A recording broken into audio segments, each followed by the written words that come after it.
नमस्कार, news capital express में आपका स्वागत है। बुलेटिन की शुरुआत करते हैं ताज़ा खबरों के साथ।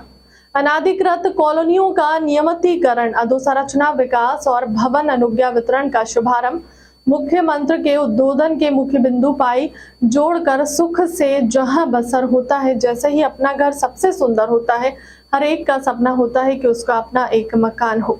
मकान केवल ईंट गारे का भवन नहीं, हमारा मंदिर होता है। जिंदगी भर की कमाई लगाकर प्लॉट खरीदा और मकान बना लिया, बाद में सरकार उसे अवैध बनाने लगे। यह न्याय संगत नहीं है। अवैध ठहराने से इस निर्णय को समाप्त करने ही मैं आज यहाँ आया हूँ। आज से दिसंबर 2022 तक की सभी कॉलोनियां वैध की जाती हैं। विभाग को सख्त निर्देश देता हूँ कि आगे से अवैध कॉलोनाइजर पर नजर रखें। अवैध कॉलोनी बनने पर अफसर भी जिम्मेदार होगा। खरीदी बिक्री पर भी विकास शुल्क नहीं लिया जाएगा। वैध मतलब आधी अधूरी नहीं, पूरी की पूरी वैध कॉलोनी अब नियमित कॉलोनियों की तरह विकास कार्य कराए जाएंगे। मेरे बहन और भाइयों, ये न्याय नहीं है। कॉलोनियों की कॉलोनी, अवैध कॉलोनी, यहाँ मकान नहीं बन सकते, यहाँ नक्शा पास नहीं हो सकता, यहाँ खरीदी बिक्री नहीं हो सकती। अवैध मतलब क्या हम अपराधी हो गए? ये अवैध का कलंक इन कॉलोनियों के नाम पर जो माथे पर लगा था, आज उस कलंक को मिटाने हम आए हैं। काहे की अवैध? क्या हमने कोई गलत कमाई से खरीदी? अपने खून पसीने की कमाई से अपना आशियाना बना लिया? उसको क्यों अवैध कहा जा रहा है? और इसलिए देखिए, सोच का अंतर है। एक तरफ हम गांव में मुख्यमंत्री भू आवासीय अधिकार योजना चला रहे हैं और जिनके पास रहने के लिए जमीन का टुकड़ा नहीं है, उनको निःशुल्क रहने की जमीन का टुकड़ा दे रहे हैं। हम शहरों में भी वर्षों पुराने कब्जाधारी जो गरीब हैं, उनको पट्टा देके मालिक बना रहे हैं। और एक तरफ जिनने जिंदगी भर की कमाई लगा के अपना मकान बनाया, उनको हम अवैध ठहरा रहे हैं। ये अवैध ठहराने का निर्णय ही अवैध है। इस निर्णय को मैं समाप्त करता हूं। पूरे प्रदेश में मैं कहना चाहता हूं, अब आपको भवन अनुज्ञा मिलेगी, अनुमतियां मिलेगी, बैंक लोन की पात्रता भी आपको मिल जाएगी। बैंक लोन दे सकेंगे, नहीं तो बैंक लोन की पात्रता ही नहीं थी। अब खरीदी संपत्ति, लेकिन बैंक लोन ही नहीं दे सकता। अब ये हो जाएगा। नियमित योजनाओं से अमृत योजना हो, अधोसंरचना योजनाएं हो, सांसद विधायक निधि हो, वहां राशि दी जा सकेगी। मानवीय सरकार भारतीय जनता पार्टी की, मोदी जी हमारे प्रधानमंत्री हैं। गरीब कल्याण की कितनी योजनाएं चला रहे हैं। आज देश विदेश में उनकी जो प्रतिष्ठा है, जब मोदी जी का सम्मान होता है तो मोदी जी अकेले का नहीं होता, सारे हिंदुस्तान का सम्मान होता है, सारे भारत का मान बढ़ता है। दूसरे देशों के राष्ट्रपति और प्रधानमंत्री मैं बाकी नहीं कहूंगा, लेकिन आप देखिए ये इज्जत बढ़ती है हम सबकी। बीजेपी प्रदेश अध्यक्ष विष्णुदेव शर्मा का कमलनाथ को जवाब, मुझे आपके कद नहीं बनना है, मुझे सामान्य किसान का बेटा, आप गरीब आदिवासियों का खून चूसकर अरबपति बने हैं। कमलनाथ ने यह बात सही कही है कि मैं उनके कद का नहीं, भगवान मेरे ऊपर आशीर्वाद बनाए रखे, मैं उनके कद का ना बनूं। मैं एक सामान्य गरीब किसान का बेटा हूं। मेरे जैसे गरीब किसान के बेटे को भाजपा का अध्यक्ष बनाया है। मैं आपके कद पर कभी नहीं जानना चाहता। मैं पूछना चाहता हूं कि कमलनाथ, छिंदवाड़ा के अंदर गरीबों को खून को चूस कर आप उद्योगपति कैसे बने? क्या संबंध है आपका छिंदवाड़ा से? क्या संबंध नकुल नाथ का छिंदवाड़ा से? आप चुनाव हारे थे, आपने इस्तीफा दिया था, उसके बाद अपनी पत्नी को लड़ाया, फिर अपने बेटे को चुनाव लड़वाया। लाखों जनता आज पूछना चाहती है, गरीबों का खून चूसकर आप अरबपति कैसे बन गए? चीन के साथ मिलकर आपने गहरी गद्दारी करके कॉमर्स मिनिस्ट्री के अंदर गए थे। आपके ऊपर आरोप है कि आपने दलाली करके चीन के साथ कुछ सांठगांठ की थी। वी.डी. शर्मा एक सामान्य किसान और गरीब का बेटा है। मैं फिर चैलेंज करता हूं कि आप ऐसा कोई आधार मुझे बता दो। झूठ बोलने से काम नहीं चलेगा। जब तक निराकरण नहीं हो जाएगा तब तक मैं छोड़ने वाला नहीं हूँ। ये बात बिल्कुल सही कही कमलनाथ जी ने कि मैं उनके कद का बिल्कुल नहीं हूँ और भगवान मेरे ऊपर आशीर्वाद बना करके रखे कि मैं उनके कद का न बनूं। मैं एक सामान्य गरीब किसान का बेटा हूँ।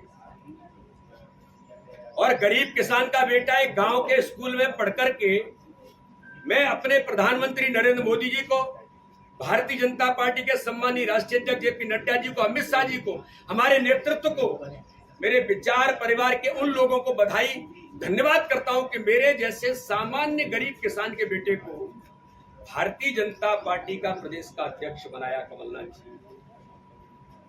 मैं उस पद पर कभी नहीं जाना चाहता, क्योंकि मैं तो गरीब आदिवासी के घर भोजन करने जाता हूं, उसके साथ आत्मीयता से मिलकर के, गले लगा करके, उसको भाई मान करके, उसके माननीय प्रधानमंत्री के जो उन्नति के मंत्र हैं उनको लेकर के उनके घर में जाता हूं। लेकिन कमलनाथ जी, मैं पूछना चाहता हूं, छिंदवाड़ा के अंदर उन गरीबों के खून को चूसकर आप उद्योगपति कैसे बने? क्या संबंध है आपका छिंदवाड़ा से? क्या संबंध है नकुलनाथ का? आप चुनाव हारे थे, आपने इस्तीफा दिया था, उसके बाद आपने अपनी पत्नी को लड़ाया, फिर आपके बेटे को लड़ाया, फिर अब उन्हीं परिवार की आप किन्हीं और को तैयार कर रहे हैं। अरे छिंदवाड़ा की लाखों जनता आज पूछना चाहती है कि गरीबों का खून चूस करके आप अरबपति कैसे बन गए, और कैसे चीन के साथ मिलकर के कमलनाथ जी आपने गद्दारी करके कॉमर्स मिनिस्ट्री के अंदर आप थे। आपके ऊपर आरोप है कि आपने दलाली करके चीन के साथ कुछ साठगांठ की। मैं कह रहा हूं, गंभीरता से कह रहा हूं, मैंने जिन सिख दंगों की आवाज उठाई वो मैंने नहीं उठाई, नानावटी आयोग ने आपको सस्पेक्टेड माना है। अरे इनका जवाब दो ना। और मैं फिर चैलेंज करता हूं, बीडी शर्मा एक सामान्य किसान और ब्रांड एम्बेसडर से भले ही हटा दिया, लेकिन महिला व बालिकाओं के लिए काम करने से नहीं रोक सकते। मेघा परमार इछावर बेटी बचाओ बेटी पढ़ाओ व सांची दूध की पूर्व ब्रांड एम्बेसडर पर्वतारोही मेघा परमार ने सोमवार को एक प्रेस वार्ता आयोजित कर कहा कि उन्हें भाजपा सरकार से अचानक से ब्रांड एम्बेसडर के पद से हटा दिया गया। इसमें मुझे काफ़ी आश्चर्य हुआ। मुझे ब्रांड एम्बेसडर के पद से भले ही हटा दिया गया, लेकिन मुझे महिलाओं के हितों में काम करने से रोक नहीं सकती है। मैं बालिका व महिलाओं के लिए निरंतर काम करती रहेगी। क्षेत्र की समस्याओं को हमेशा पुरजोर तरीके से उठाने के साथ ही उनके निराकरण को लेकर हमेशा संघर्ष करूंगी। बता दें कि 4 साल पहले आज ही के दिन मेघा परमार ने माउंट एवरेस्ट फतह किया था। उस मौके पर सोमवार को उन्होंने प्रेस वार्ता आयोजित कर पर्वतारोहण के दौरान के अनुभव साझा किए, साथ ही अपने आगे के राजनीतिक जीवन की रणनीति के बारे में बताया। मुख्यमंत्री जी के रूप में देखा जा रहा है कमलनाथ जी। यदि उनको लगता है कि इस क्षेत्र से जिन्हें वो चुनना चाहते हैं, जिनको वो चुन के काम करवाना चाहते हैं, और मैं कांग्रेस की कार्यकर्ता हूँ, तो पार्टी जिसके लिए करेंगे हम पार्टी के लिए काम कर रहे हैं। अभी भी कांग्रेस के बैनरों में कहीं ना कहीं आपका फोटो नहीं लग रहा है, तो जैसे हम जिले स्तर पे आपकी अभी तो उनसे आए हुए क्या बोलते हैं ऑफिशियली, और बैनर जब छपेंगे। भी कार्यकर्ता सम्मेलन हुआ था, आपने ज्वाइन को किया था, कार्यकर्ता सम्मेलन 15 को हुआ था, अगर चाहते तो आपका फोटो वहाँ पे लगा सकते हैं। तो फोटो का मतलब मैंने गौर नहीं किया, आपने गौर किया होगा इस चीज़ को, और शायद मेरे को कभी भी फोटो वाला शौक नहीं रहेगा। फोटो का शौक उनको रहता है जिसको पहचान बनानी हो। ऑलरेडी पूरे राज्य में ऐसा कोई बच्चा नहीं है जिसके पास जाने अनजाने सोशल मीडिया है, दूसरे नजरिए से मैं नहीं गई, पर फोटो छुपाने के लिए काम तो ये नहीं किया जाता है। तो यदि ऐसा कुछ रहा होगा तो मैं मेरा जन्म इस जगह हुआ है, भोजनगर इछावर विधानसभा में गांव आता है। मैं अपने लोगों की समस्या आसानी से समझती हूँ, तो यदि मुझे मेरे अपनों का काम करना हो या उनके लिए उनके हक की आवाज़ बनना हो, तो मुझे यह अवसर दिया जाता है, तो मैं ना भी नहीं। कांग्रेस ने अगर टिकट नहीं दिया तो निर्दलीय चुनाव लड़ेगा। निर्दलीय तो मेरे लिए, मैंने कितना डिक्शनरी में शब्द नहीं होना, मेरे लिए निर्दलीय डिक्शनरी में शब्द नहीं है। और मैं कोई यहाँ टिकट के लिए तो आई नहीं हूँ। मैंने कहा कि मैं मेरे अपनों की आवाज़ बनने के लिए आई हूँ, उनका काम करने के लिए। बुंदेलखंड में शुमार मध्य प्रदेश के छतरपुर जिले के ग्राम मौसानिया बुंदेला राजवंश की रियासत रही है। औरंगजेब जैसे मुगल शासक सेना के छक्के छुड़ा देने वाले महाराजा छत्रसाल की मनाई गई जयंती। छत्रसाल महाराज के नाम पर ही पूरे बुंदेलखंड का नाम बुंदेलखंड पड़ा है।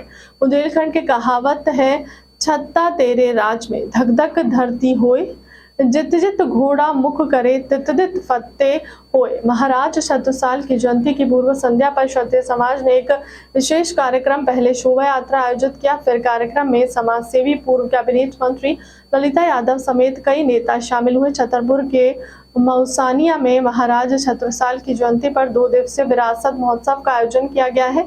मध्य प्रदेश के संस्कृति विभाग द्वारा आयोजित इस कार्यक्रम में महाराज छत्रसाल की कहानी पर कलाकारों ने नाटक की प्रस्तुतियां दी हैं।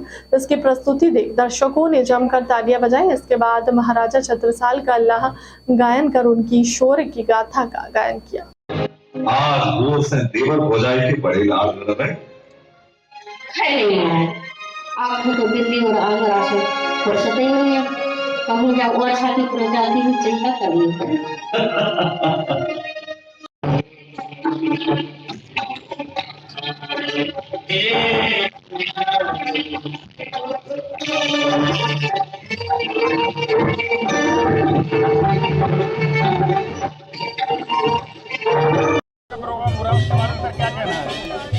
विरासत का जो कार्यक्रम हो रहा है उसके बारे में क्या कहना है?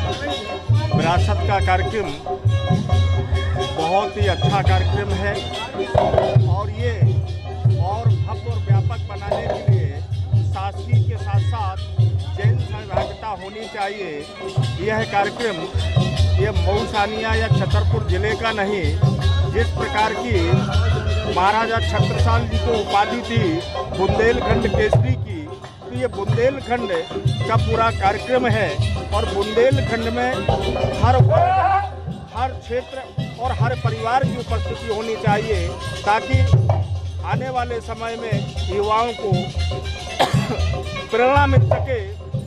महाराजा छत्रसाल, आज महाराणा प्रताप जी की भी जयंती है, शिवाजी जी, या मैं कहता हूँ कि जितने अपने देश के महापुरुष हुए हैं, जिन्होंने इस देश के लिए लड़ाइयाँ लड़ी हैं, चाहे वो आज़ादी की लड़ाई हो, चाहे मुगलों की लड़ाई रही हो, सब प्रकार के संस्मरणों में युवाओं की उपस्थिति महत्वपूर्ण है और युवा ही हमारे देश का कल का भविष्य है और भारत का भविष्य है। इसलिए युवाओं की सहभागिता बढ़ाने में प्रिंट मीडिया, सोशल मीडिया और इलेक्ट्रॉनिक मीडिया की भी भूमिका महती आवश्यकता है ताकि ऐसे कार्यक्रमों को व्यापकता से दिखाना चाहिए और लिखना भी चाहिए और छोटे छोटे उसमें चलाना भी चाहिए सोशल मीडिया से, ताकि बच्चे नौनिहाल अपने देश के इतिहास और संस्कृति से परिचित हो सके। और इस काम में देश के प्रधानमंत्री श्रद्धेय नरेंद्र मोदी जी की जब से सरकार आई है तो इस देश के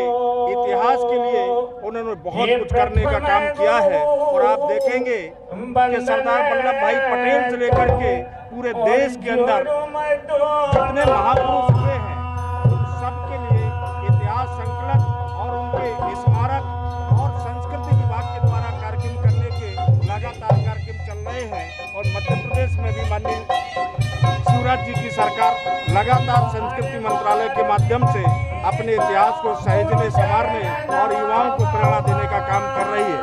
उसका कारण क्या है कि पहले ये कार्यक्रम 2 दिन का होता था और आज ये कार्यक्रम 1 दिन का हुआ है और चूंकि इतने उमस भरे गर्मी के माहौल में जो भव्य शोभा यात्रा निकाली गई और स्वाभाविक है शोभा यात्रा पैदल निकलती है, पैदल चलना पड़ता है और जो यात्रा में रहता है तो कहीं ना कहीं थकान होती है और लगता है कि घर जाकर के एक बार फिर से। जबलपुर में आराध्या नामक संस्था बच्चों की प्रतिभा को निखारने के उद्देश्य को लेकर सिंगिंग कंपटीशन करने जा रही है। इसके साथ ही बच्चों के चहुमुखी विकास के लिए अन्य प्रतियोगिताएं भी आयोजित की जा रही हैं, जिसकी जानकारी देते हुए आज आराध्या फाउंडेशन के संस्थापक उमेश सिंह ने बताया कि उनके द्वारा कोरोना काल में भी काफी समय मानव सेवा के लिए किया गया था। इस बार उद्देश्य है कि बच्चों को एक ऐसा मंच प्रदान किया जा सके जहां से उनकी प्रतिभा को निखारा जाए। अपने कार्यक्रम की जानकारी प्रेस वार्ता में देते हुए संस्था के सदस्यों ने पत्रकार वार्ता बताया कि किस तरह से इस आयोजन के माध्यम से प्रतिभाओं का प्रदर्शन किया जाएगा। जी हाँ, ये जो प्रेस कॉन्फ्रेंस बुलाई गई है ये मेन रहा अपना सिंगिंग कंपटीशन का है और एवं उत्कृष्ट जो उपहार होता है सम्मान समारोह उसके लिए रखा गया है। इसमें बच्चों के लिए सिंगिंग कंपटीशन रखी गई है, अलग एज ग्रुप है, डुएट है। और सम्मान समारोह का जो मेन रहेगा हमारा, सम्मान समारोह में हमारे जो गणमान्य व्यक्ति हैं, पुलिस, मीडिया, डॉक्टर, सफाई कर्मचारी, इन सब का हमको सम्मान करना है। इसका 3 जून 2023 का प्रोग्राम है OFK कॉलेज ग्राउंड खमरिया में। बच्चों का जो कंपटीशन है कितने तारीख से कितने तक? बच्चों का जो कंपटीशन होगा वो 30 मई 2023 से होगा और 3 जून 2023 तक चलेगा, जिसमें 30 और 31 तारीख को ऑडिशन होंगे बच्चों के और बड़ों के। 1, 2 और 3 तारीख को रहेगा सेमीफाइनल और फाइनल रहेगा। क्या उद्देश्य है करवाना? सर बच्चों को जागरूक करना है, एक बच्चों को एक स्टेज देना है। क्या जबलपुर में इतना बड़ा कोई स्टेज प्रोवाइड नहीं करा था जो हम करा रहे हैं। इससे पहले हमने डांस भी कराया है, सिंगिंग, ड्राइंग भी कराए हैं, इस बार ये सिंगिंग का रखे हमने। आपका नाम? आपका शुरू नाम? उमेश सिंह। इसमें क्या है? जी मैं इसका संस्थापक हूँ NGO का राधे फाउंडेशन का। जबलपुर में एक नवविवाहिता को दहेज के लिए इतना प्रताड़ित कर दिया कि उसने फांसी लगाकर आत्महत्या कर ली। वहीं महिला के मायके वाले इससे हत्या करार दे रहे हैं। दरअसल पूरा मामला यह है कि गोहलपुर थाना अंतर्गत संजीवनी नगर न्यू रामनगर में एक महिला ने फांसी लगाकर आत्महत्या कर ली। महिला के परिजनों का आरोप है कि महिला को मारकर पंखे में लटका दिया गया है। महिला के परिजनों का आरोप है कि महिला का पति 4 पहिया वाहन और सोना चांदी और अन्य दहेज की मांग करते हुए महिला को मानसिक रूप से प्रताड़ित किया जा रहा था। रात में पति पत्नी का विवाद हुआ।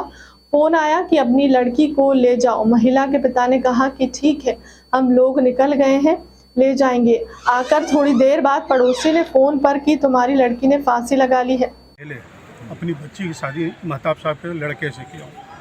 हाँ। और इसके बाद बराबर डिमांड की बात होती रहती रही।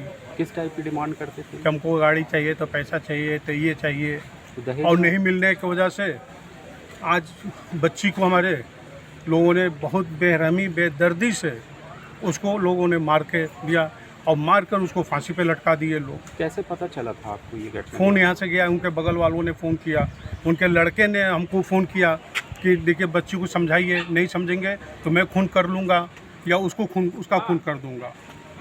तो फिर इसके बाद फ़ोन काट दिया इन्होंने। किस टाइप की डिमांड करते थे लोग? अब यही फॉर्चूनर चाहिए था, सोना चाहिए इतना, इस तरह से।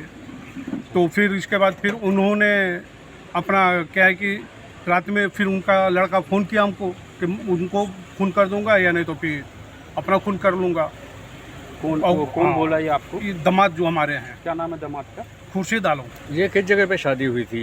ये दुद्धि यूपी में सोनभद्र है। जबलपुर में किस जगह शादी हुई थी? जबलपुर में ये आधार साल ये जो घर है राम।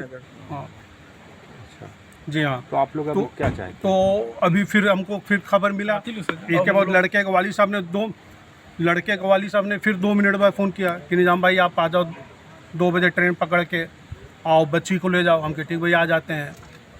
तो हम तैयारी कर रहे थे, ऐसे भी हमारा BP और शुगर का मरीज ऐसे ही थरथराहट होने लगा, मगर फिर भी कंट्रोल किया हमने, घर पे नहीं बताया। फिर मालूम हुआ तो घर पे मार रुआ पीटी मच गया।